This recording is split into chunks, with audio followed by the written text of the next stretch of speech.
నీకు మహిమ కలుగును గాక. హల్లెలూయా. బిడ్డలారా అందరూ ఎలా ఉన్నారు? కూర్చోవాలి, అతి తిరగకూడదు, అలర్ట్ చేయకూడదు. ఒక 10 నిమిషాలు దేవుని యొక్క వాక్యాన్ని మనం ధ్యానం చేసుకుందాం. అంతా కూర్చోవాలి. పిల్లలు మీరే. హల్లెలూయా. ఎడారి త్రోవలో నడచిన ఎరుగని మార్గములో నన్ను నడిపిన నా ముందు నడచిన దేవుడా,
అపోస్తలుల కార్యాల గ్రంథము 4వ అధ్యాయములో మనము 3వ వాక్యాన్ని చదువుకుని ధ్యానం చేసుకుందాం. అపోస్తలుల కార్యాల గ్రంథం పేజీ నంబర్ 106, కొత్త నిబంధన గ్రంథం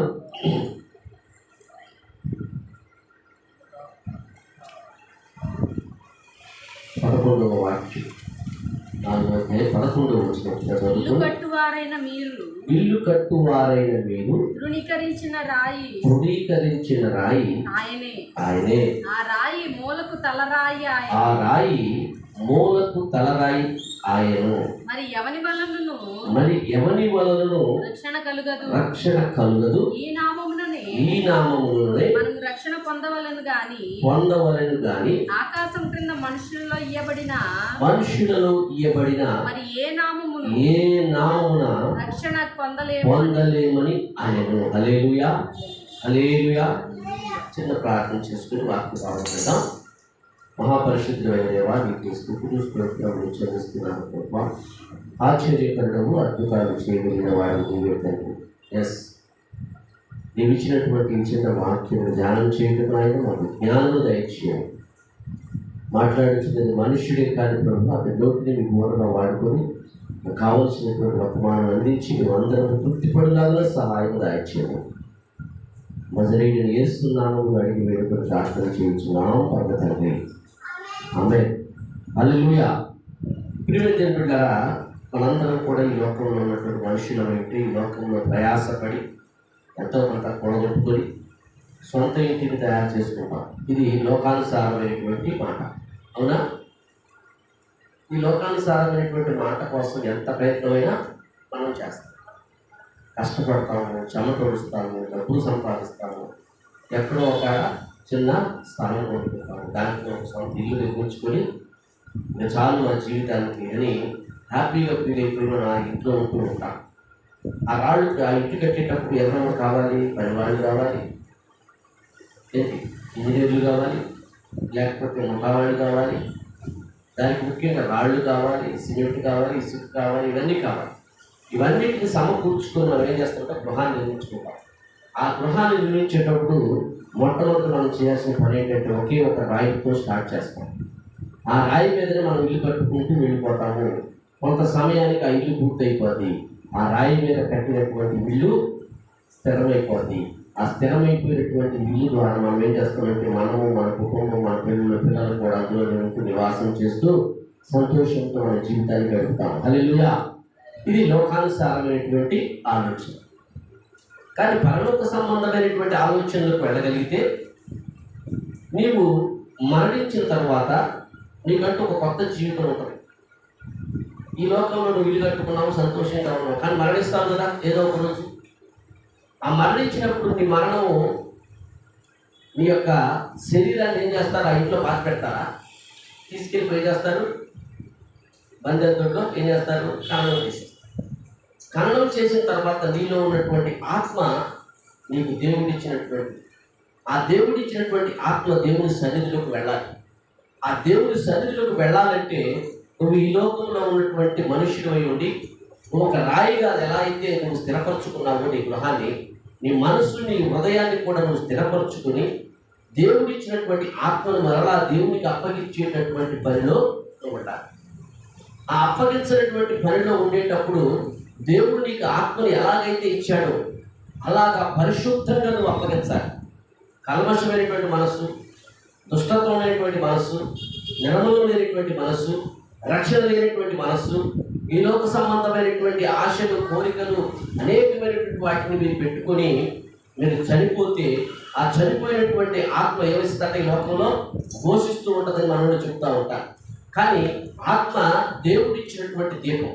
ఆ దేవుడిచ్చినటువంటి దీపాన్ని మనము ఎంత పరిశుద్ధంగా అయితే మనకి ఇచ్చాడో అంత పరిశుద్ధంగా మనం ఏం చేయాలంటే దేవునికి మరలా అప్పగించే వారిమై ఉన్నాము. అది ఆధ్యాత్మికమైనటువంటి స్థితిలో ఆలోచన చేస్తే.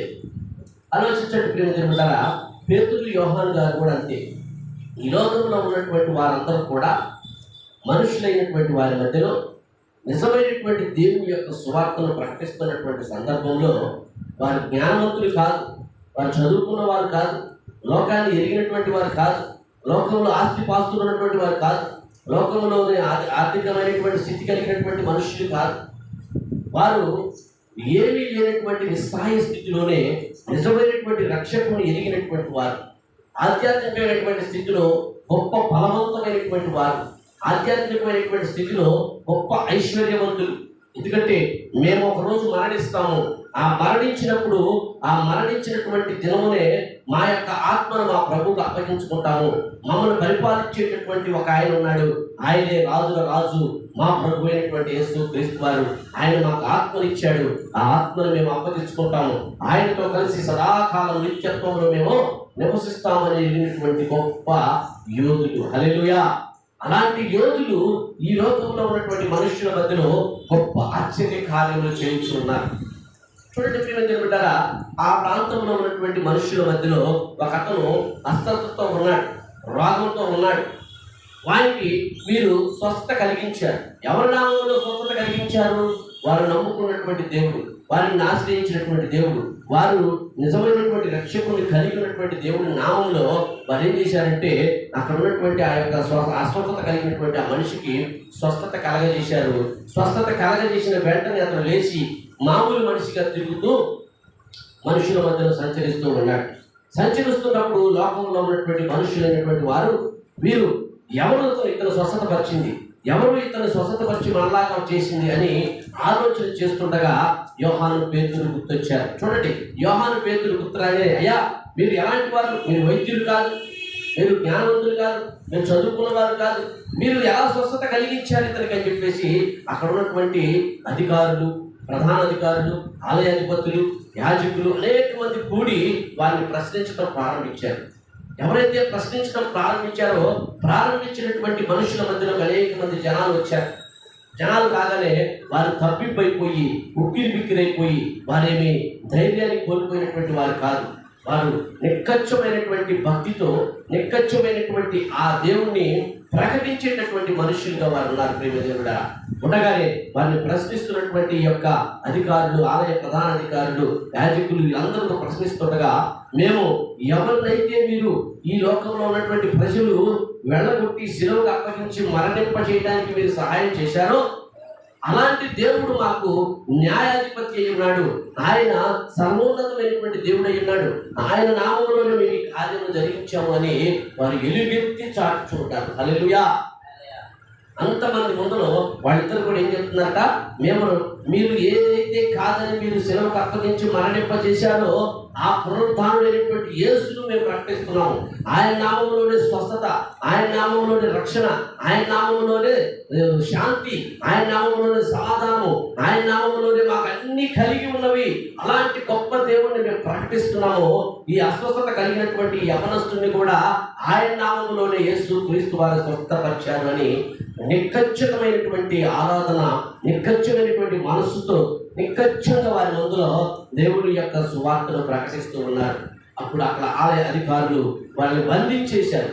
బంధించి వారిని తీసుకుని వెళ్ళి జైల్లో పడేశారు. ప్రియదేవుడా, ఆలోచించండి. ఈ రోజుల్లో కూడా, ఈ లోకంలో కూడా యథార్థతను మాట్లాడుతున్న వారిని, యథార్థంగా నడుస్తున్న వారిని, యథార్థమైనటువంటి ఆలోచన కలిగిన వారిని ఎవరు కూడా ఏం చేస్తారు? లెక్క చేయనటువంటి మనుషులుగా బ్రతుకుతారు. అబద్ధము, మోసము, లోకానుసారమైనటువంటి జీవితంలో సంచారమైనటువంటి జీవితం కలిగి జీవిస్తున్నటువంటి మనుషులైన మధ్యలో ఈ లోకంలో ఉన్నటువంటి మనుషులు ఏం చేస్తారంటే గౌరవిస్తూ ఉంటూ, వారికి రాస మర్యాదలు చేస్తూ, వారికి ఉన్నతమైనటువంటి పీఠాలు ఇస్తూ అధికార పీఠం మీద కూర్చోబెడతారు. ఎవరిని? అబద్ధమైనటువంటి మనుషులను, లోకానుసారమైనటువంటి మనుషులను, లోకానుసారమైనటువంటి డాంబికులను వారు అధికార పీఠాల మీద కూర్చోబెడతారు. కానీ యథార్థవంతులను, నీతివంతులను, యథార్థమైనటువంటి జీవితాన్ని జీవిస్తున్నటువంటి మనుషులను లెక్క చేయనటువంటి మనుషులుగా ఈరోజు మనం బ్రతుకుతూ ఉన్నాం. ప్రియమైన ఆలోచించండి. అదే రీతిగా పేతురు, యోహాను కూడా నిజమైనటువంటి భక్తితో నిజమైనటువంటి దేవుణ్ణి ప్రకటిస్తున్నప్పుడు వారిని బంధించి వారి చెరసాల దగ్గర తీసుకుని వెళ్ళిపోయారు అధికారులు, జైలు అధికారులు. చీకటి పడిపోయింది. తెల్లారి తర్వాత మనం విచారణ చేద్దామని ఆలోచించారు. విచారణ చేసే ముందు ఆ రోజు స్వస్థత పొందినటువంటి వ్యక్తి కూడా వారితో పాటే ఉన్నాడు. హల్లెలూయా. చూస్తున్నటువంటి జనం అనేక మంది చూస్తూ ఉన్నారు. వారి సువార్తను నమ్మి అనేక మంది, అక్కడ ఉన్నటువంటి మగాళ్ళు, ఆడవాళ్ళు అందరిలో కూడా ప్రమాణమే 5,000 మంది మగవారు దేవుని యొక్క నామాన్ని అంగీకరించారు. హల్లెలూయా. ఎందుకంటే యథార్థవంతమైనటువంటి మాటలు చెప్తున్నాడు, యథార్థవంతమైనటువంటి రక్షణ కలిగినటువంటి దేవుని యొక్క నామాన్ని ప్రకటిస్తున్నటువంటి వారు అని విచారణ చేస్తూ వారు అనేక మంది కూడా వారి యొక్క మనస్సులో ప్రేరేపణ కలిగింపజేసినటువంటి ఉజ్జీవమైనటువంటి సువార్తను ప్రకటిస్తున్నారు. యోహాను పేతురు గారు చేస్తున్నటువంటి సందర్భంలో తెల్లారింది. వెంబడే మరలా అధికారులు వచ్చారు. ఏంటి మీరు ఎవరు నామం పేరు చేస్తున్నారని ఎంక్వైరీ చేస్తే వారు కూడా యూదులే, కానీ ఎవరు అంటే చేపలు పట్టేటటువంటి వారు.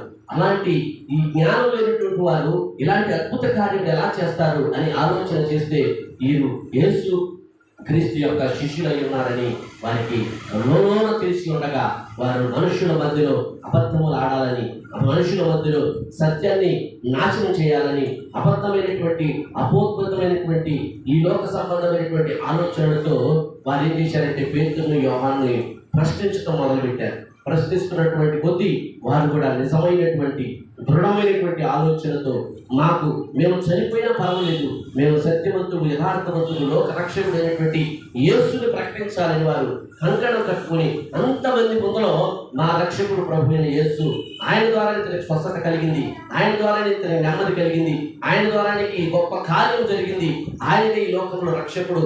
మరి మీరు దేవతలు అనబడిన వారు అనేక మంది ఉంటారేమో, కానీ వారి వల్ల ఏ ఉపయోగం లేదు. కాబట్టి మా ప్రభు, మా ప్రియరక్షకుడు, ఆయన ద్వారానే ఈ భూమి మీద సమస్త మనుషులకు స్వస్థత, రక్షణ, భాగ్యం కలుగుద్దని వారు గంటాపదంగా ప్రకటిస్తుంటే వారి యొక్క మనుషుల యొక్క ఆలోచనలు ఏమైపోతున్నాయట? అతలాపతలమైపోయి వారి జీవితాలు నాశనం అవటానికి, వారి జీవితాలు భ్రష్టు పడటానికి అవకాశం ఉన్నటువంటి అపవాది యొక్క శోధన నుంచి వారు విడుదలవడానికి దేవుడు కృప చూపుతున్నాడు. ప్రియమిత్రులారా, కాబట్టి మనం కూడా ఈ లోకంలో ఉన్న మనుషులమై సత్యాన్ని బోధిస్తున్నప్పుడు, సత్యమైనటువంటి ఆలోచన చేస్తున్నప్పుడు, సత్యమైనటువంటి ఆనందంతో మనం జీవిస్తున్నప్పుడు ఎదుటివాడు అపరాధి రాళ్ళు వేస్తూ ఉంటాడు. ఆ రాళ్ళు వేస్తూ మనం ఏమైపోతుంది తెలుసా? కుంగిపోతూ ఉంటాం. కానీ కుంగిపోవాల్సినట్టు అవసరం లేదు. ఎందుకంటే నిజమైనటువంటి వాడు, సత్యవంతుడు, యథార్థవంతుడు మన ప్రభు అయినటువంటి యేసు క్రీస్తును మనం పొందుకున్నాం. ఆయన రక్షణ భాగ్యంలో కొనసాగుతున్నాం, ఆయనతో కలిసి ప్రయాణం చేస్తున్నాం, ఆయన యొక్క సన్నిధి సావాసంతో మనము కొనసాగుతూ ఉన్నాం. ప్రియమిత్రులారా, చిట్ట చివరికి వీరిని బంధించి వీరిని కఠినమైనటువంటి శిక్షకు అప్పగించాలని ఆలోచన చేయించుండగా యోహాను పరిశుద్ధాత్మ పొందుకున్నవాడై దేవుని యొక్క సువార్తను ప్రకటిస్తుంటే అక్కడ ఉన్నటువంటి భూమి కంపించిపోయిందట. హల్లెలూయా. భూమి కంపించిపోయి అక్కడ ఉన్నటువంటి మనుషులందరూ కూడా భయాందోళనతో చెందుతున్నటువంటి సందర్భం చెప్పాడు. సత్యానికి అంత నిజాయితీ ఉంటుంది, సత్యానికి అంత ఆలోచన ఉంటుంది. ఆలోచించండి, ఆ విధంగా ఆయన సువార్త ప్రకటిస్తూ ఉంటే రమారమి అక్కడ 5,000 మంది కూడా దేవుని యొక్క నామాన్ని అంగీకరించారు. వాడిని ఏం చేయాలా, ఎలా శిక్షించాలా అర్థం కానిటువంటి స్థితిలో వారికి అయోమయంలో పడిపోయారు. ఆలయ అధికారులు, అక్కడ ఉన్నటువంటి పెద్దలు, అక్కడ ఉన్నటువంటి అనేక మంది ప్రజలు కూడా వారిని శిక్షించడానికి ముందుకు రాలేకపోతున్నారు. ఎందుకంటే దేవుడు చేసినట్టు అద్భుత కార్యం అక్కడ కనపడుతూ ఉంది. అతను చిన్నపిల్లవాడు కాదు, అతను నిండు యవ్వన ప్రాయం కలిగినటువంటి వాడు, స్వస్థత పొందుకున్నవాడు కూడా వారితో పాటు నిలిచి ఉన్నాడు. అనేక మంది జనం చూస్తూ ఉన్నారు. అనేక మంది వారిని విచారణ చేస్తుంటే కళ్ళారా చూస్తున్నటువంటి వారై ఉన్నారు. వారిని ఏమి చేయాలో అర్థం కాక వారిని ఏమి చేయలేనటువంటి స్థితిలో వారిని సభ నుంచి వెలుగులకు పంపించి సభలో కూర్చొని వారందరూ కూడా కొన్ని విషయాలు మాట్లాడుకుంటున్నారు. వీరు ఇలా చేసుకుంటూ పోతే మన మనగడ సాగదు, మన జీవితం ఇక ముందుకు వెళ్ళదు.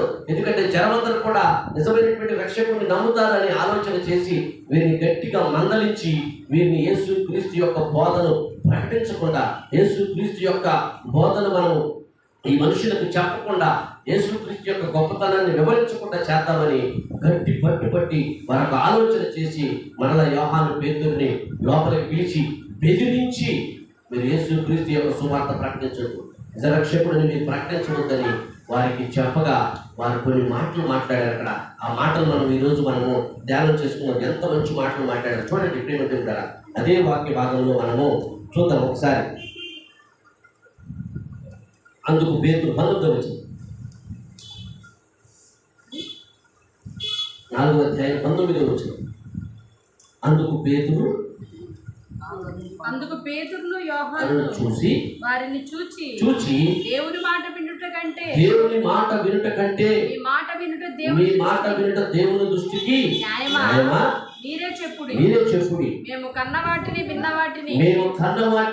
వాటిని చెప్పక ఉండలేమని వారికి ఉత్తరం ఇచ్చారు. ఏంటట? చూసిన వాటిని, కన్న వాటిని, విన్న వాటిని మేము చెప్పకుండా ఉండలేదు. ఎందుకంటే ఆయన సత్యవంతుడు, యథార్థవంతుడు, నీతివంతుడు, నీ కొరకు నా కొరకు లోక పాపమును మోసుకొని పోయిన గొర్రెపిల్ల. మనము తీసేసినటువంటి రాయే, మనం తీసేసినటువంటి దేవుణ్ణి, మనము మరణానికి అప్పగించినటువంటి దేవుడే సజీవుడై మన మధ్యలో నిలబడ్డాడు. ఆయన మేము చూసాము, ఆయన మేము పరీక్షించాము, ఆయన యొక్క రుచిని మేము తెలుసుకున్నాం, ఆయన చేసిన అద్భుత కార్యాలు, ఆశ్చర్య కార్యాలు మేము వెరిగి ఉన్నాము. కాబట్టి మేము చూసిన దానిని, విన్న దానిని మేము అనేక మందితో పంచుకోకుండా మా హృదయంలో నిలుపుకొని, మా హృదయంలోనే మేము నిలుపుకున్న దాన్ని మా హృదయంలో దాచిపెట్టుకోము. దాన్ని మేము అనేక మందికి ప్రకటించేటటువంటి వారిగా ఉన్నాము. మీరు మనుషులై ఉన్నారు, మీ మాట వినాలా, మా రక్షకుడైన యేసుక్రీస్తు యొక్క మాట వినాలని ఆ యొక్క ఆలయ అధికారులను, అక్కడ ఉన్నటువంటి ప్రధాన అధికారులను, అక్కడ ఉన్నటువంటి అనేక మంది పెద్దలను వారు ప్రశ్నిస్తూ ఉన్నారు. చూడండి, యోహాను పేతురు దేవునితో కలిగినటువంటి సంబంధాన్ని బట్టి అంత నిక్కచ్చమైనటువంటి మాటలు మాట్లాడుతున్నారు, అంత దృఢమైనటువంటి మాటలు మాట్లాడుతున్నారు. అదే మనుషులమైనటువంటి మనమైతే అబద్ధంతో జీవిస్తున్నాము, అబద్ధంతో నడుస్తున్నాము, అబద్ధం అనేటటువంటి ముసుగు వేసుకుని మనం జీవిస్తూ లోకంలో ఉన్నటువంటి మనుషులను మోసం చేస్తూ ఉంటే నిజమైనటువంటి ఆలోచన కానీ, నిజమైనటువంటి సందర్భం వచ్చినప్పుడు మనం నిలబడలేనటువంటి మనుషులుగా బ్రతుకుతున్నాం. ప్రియమైన కాబట్టి ఆలోచించాల్సినటువంటి విషయం ఏంటంటే, దేవుడు తను ఏదైతే తన యొక్క ప్రజల కొరకు తన ప్రాణాన్ని పెట్టి నిన్ను నన్ను రక్షించాలని ఆలోచన చేశాడో, ఆలోచించినటువంటి దేవుడు నిన్ను నన్ను స్వస్థపరిచాడో, నిన్ను నన్ను రక్షణ భాగ్యం వైపు నడిపిస్తాడో, ఆ రక్షణ భాగ్యాన్ని పొందుకున్నటువంటి నీవు నేను అనేక మందికి దేవుని యొక్క మాటలు చెప్పే విధంగా ఉండాలి. అందుకని చెప్తున్నాడు యోహాను పేతురు ఏమంటాడు తెలుసా? మేము చూసిన వాటిని, విన్న వాటిని చెప్పకుండా ఉండలేకపోతున్నామండి. మీ కళ్ళ ముందే ఉంది సాక్ష్యం, స్వస్థత పొందినటువంటి యువకుడు. మరి దాన్ని చెప్పకుండా ఉండలేము కదా. కాబట్టి మీ మాట వినట కంటే మేము దేవుని మాట విని దేవునికి తలొక్కి ఆయన రక్షణ భాగ్యాన్ని పొందుకున్న మేము ఎలాగైతే సంతోషంగా యథార్థంగా మేము నడుస్తున్నామో, ఇక్కడ ఉన్నటువంటి మీరు కూడా, ఇక్కడ ఉన్నటువంటి మీరందరూ కూడా ఆ దేవుని యొక్క రక్షణ భాగ్యాన్ని పొందుకోవాలని ఆయన చేసిన అద్భుత కార్యాలు, ఆశ్చర్య కార్యముల గురించి మేము వివరించే పనిలో ఉన్నాము అని వారు ఖచ్చితంగా దేవుని యొక్క నామాన్ని ప్రకటిస్తున్నారు. ప్రేమ చూడండి, అంతటి గొప్ప ధైర్యాన్ని దేవుడు వాళ్ళకి ఇచ్చాడు.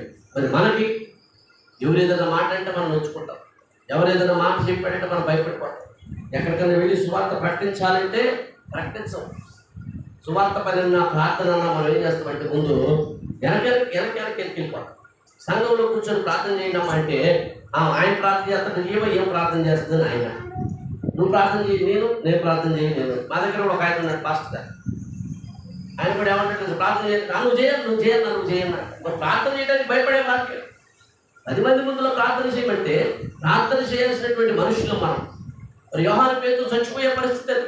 వారి కనుక ఒక్క మాట కనుక ఏదన్నా తప్పు పలికితే అక్కడ ఉన్నటువంటి మనుషులందరూ రాళ్లతో కొట్టి చంపేస్తారు.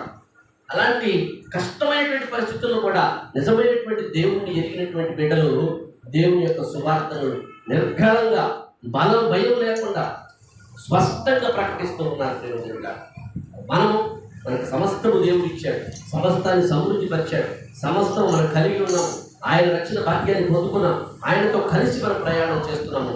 మనం వద్దనుకున్నటువంటి జనాలకి నిజమైనటువంటి దేవుడు మన ప్రభువైన యేసు అని వారికి చెప్పగలిగితే వారందరూ కూడా రక్షణ భాగ్యాన్ని పొందుకుంటారు. కాబట్టి దేవుడు చెప్తున్న మాటలు ఏం చెప్పినా, లోకంలో ఉన్నటువంటి ఈ లోకంలో నువ్వు ఏ దేవుడైతే నువ్వు పేరు పెట్టి పిలుచుకుంటున్నావో ఆ మనుషుల ద్వారా నీకు రక్షణ రాదు. కానీ సత్యవంతుడు, యథార్థవంతుడు, నీతివంతుడు, నీ కొరకు ప్రాణం పెట్టిన ప్రభు రేపు రానయ్యున్నటువంటి యేసు క్రీస్తు యొక్క నామంలోని రక్షణ వస్తుంది. ఆయన్ని నిన్ను ఆదరించేవాడు, ఆయనే కృప చూపేవాడు, ఆయన్ని నిన్ను శాంతిని సమాధానంతో ముందుకు తీసుకెళ్ళగలిగిన వాడు, నీవు మరణించను సజీవుడిగా నిత్యత్వంలోకి ఆయన నడిపించగలిగినటువంటి వాడు, ఆయన కలిగినటువంటి స్థితిని బట్టి ఆయన కలిగి ఉన్న అంతయు నీకు ఇవ్వగలిగినటువంటి మహా గొప్ప దేవుడు నీవు నేను ఆరాధన చేస్తున్నాను ప్రభు యేసు క్రీస్తు వారు. అలాంటి రక్షణ ఆయన నామంలోనే వస్తుంది తప్ప ఆయన నామంలోని స్వస్థత వస్తుంది, ఆయన నామంలోని శాంతి, ఆయన నామంలోని సమాధానము, ఆయన నామంలోని నీకు నీ కుటుంబానికి సంపూర్ణమైనటువంటి స్వస్థత కలుగుతుంది. కానీ నీవు కట్టుకునే లోక సంబంధమైనటువంటి ఈ ఇంటి వలనో, ఈ మనుషుల వలనో, ఈ లోక సంబంధమైన బంధుమిత్రుల ద్వారానో నీకు రక్షణ రాదు. ప్రియమందిరా, ఈ విషయాన్ని మీరు అందరూ కూడా ఖచ్చితంగా గుర్తెరిగి దేవుని యొక్క నామాన్ని ఎరిగేటటువంటి బిడ్డలుగా ఉండాలని ఆశపడుతూ ఉన్నాను. హల్లెలూయా. కాబట్టి యోహాను పేతురు కూడా వారు ప్రకటించినటువంటి దేవుడు గొప్పవాడని వారందరూ కలిసి అక్కడ ఏం చేశారంటే దేవుని యొక్క నామాన్ని ప్రకటించిన క్షణమునే వారందరూ కూడా ఏక మనస్సు కలిగి కింద వాటిని చదువుకుంటూ పోతే మనకు చదవండి ఒకసారి చిన్న మాట. వారు విడుదల నొందిన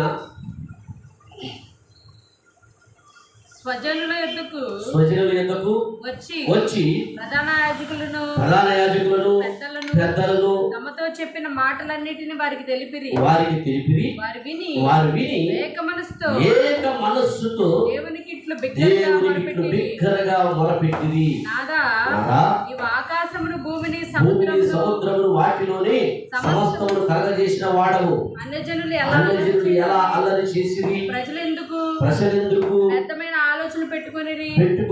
ప్రభు మీదను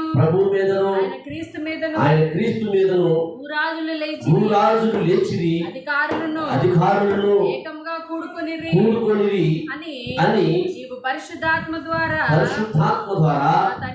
మా తండ్రియు సేవకునైన దావీదు నోట పలికించితివి అని వారందరూ ఏం చేస్తారు? ప్రార్థన చేస్తున్నారు. ఏక మనస్సుతో కలిసి వారందరూ దేవుని యొక్క నామాన్ని సూచిస్తున్నారు. ఈ లోకమంతా ఏకమైన ఒకటే, నీ ఒక్కడివైనా ఒకటే. ఎందుకంటే నీ పక్షాన్ని ఎవరున్నారు? ప్రభు యేసు క్రీస్తు వారు ఉన్నారు. ఆయన రక్షణ ఉంది, ఆయన రక్షణ భాగ్యాన్ని మనం కొనసాగించే బిడ్డలుగా ఉన్నాము. ఆయన సన్నిధి సావాసంలో మనం బలపడే బిడ్డలుగా ఉన్నాము. కాబట్టి ఆయన మనకు తోడుగా ఉంటే మనం ఎంతగా అభివృద్ధి చెందుతామో, మన బిడ్డలు, మన కళ్ళ ముందు ఉన్నటువంటి అన్ని జనులు, ఈ లోకంలో ఉన్నటువంటి బిడ్డలందరూ కూడా ఆయన యొక్క రక్షణ భాగ్యాన్ని పొందుకుని ఆయన ఇచ్చే సంతోషం కొరకు ఎదురు చూసేటటువంటి బిడ్డలుగా ఉండాలంటే నీవు ఆయన యొక్క ఒక మూలరాయిగా నువ్వు కూడా మార్చబడాలి. నువ్వు ఎలాగైతే ఇంటిని ఎలా కట్టుకుంటున్నావో, ఎలాగైతే ఒక మూలరాయి వేసావో, నీవు కూడా ఈ ప్రాంత బిడ్డలందరినీ దేవుని సువార్త వైపు నడిపించగలిగే ఒక మూలరాయిగా నువ్వు నిలవగలిగినప్పుడే దేవుడు నిన్ను ఆశీర్వదిస్తాడు. ఆ మూలరాయి మీద మనం ఇల్లు ఎలా కట్టుకుంటామో నీవు కూడా సంఘాన్ని కట్టాలి, నీవు కూడా సువార్త ప్రకటించాలి, నీవు కూడా దేవుని యొక్క నామాన్ని ఎరిగి ఉండాలి, నీవు కూడా దేవుని యొక్క సువార్త పనిలో పాలిభాగస్తులై నువ్వు ఒక తలరాయిగా మార్చబడాలి. తీసివేసినటువంటి నిన్నే ఈ లోక ప్రజలందరూ కూడా అంగీకరించి దేవుని యొక్క సువార్తను ప్రకటించేటటువంటి పనిలో గొప్ప న్యాసరిగా ఉన్నాడు. గొప్ప రక్షణ భాగ్యాన్ని మాకు కూడా కలిగింపజేశాడు. ఆయన సువార్త చెప్పడం వల్ల మా కుటుంబాలు మారినాయి, మా పరిస్థితులు మారినాయి, మా జీవితం మారింది. దేవుని తెలుసుకున్నాం, దేవుని యొక్క రక్షణ భాగ్యాన్ని మేము పొందుకున్నామని ఈ ప్రాంత ప్రజలందరూ కూడా ఒక ఉన్నతమైనటువంటి కృపలతో నేను ఆశీర్వదించగా మార్చబడినటువంటి దేవుణ్ణి ఎరిగేటటువంటి పనిలో నీవు కూడా ఒక పాలిభాగస్టు అవ్వాలని ప్రేమపూర్వకంగా తెలియజేస్తున్నాను. నీవే తీసివేసినటువంటి రాయిగా ఉన్నావు, నీవే చివరకు మూలరాయిగా మార్చబడాలి. అప్పుడు దేవుడు నిన్ను, నీ కుటుంబాన్ని ఆశీర్వదించి ఈ ప్రాంత బిడ్డలందరినీ కూడా పేరు పేరుగా గుర్తు చేసుకుని ఆయన సన్నిధి సావాసంతో బలపరుస్తాడు. అలాంటి కృప మనందరము పొందుకుందుగాక. ఆమేన్. హల్లెలూయా, హల్లెలూయా. చిన్న ప్రార్థన చేసుకుందాం. మహాపరిశుద్ధుడా, ప్రేమ కలిగినటువంటి తండ్రి, ఘనమైన దేవానికి స్తుతులు స్తోత్రములు చెల్లిస్తున్నాను ప్రభువా. ఆశ్చర్యకరణము ఆత్మను ఆయన నీకే స్తుతులు. నీ సన్నిధిలో నీ సాహసంలో బలపరుస్తాడు ప్రభువా. ఇప్పుడు మనకి రక్షణ భాగ్యం లేనటువంటి బిడ్డలకు ప్రభు రక్షణ కల్పించేవాడు. ఆ పనిలో ప్రభువా మేము ఒక మూలరాయిగా నిలబడటకు సహాయం దయచేయండి. యేసు పరిశుద్ధ నామములో అడిగి వేడుకు ప్రార్థన చేయుచున్నాం తండ్రి. ఆమేన్. హల్లెలూయా, హల్లెలూయా.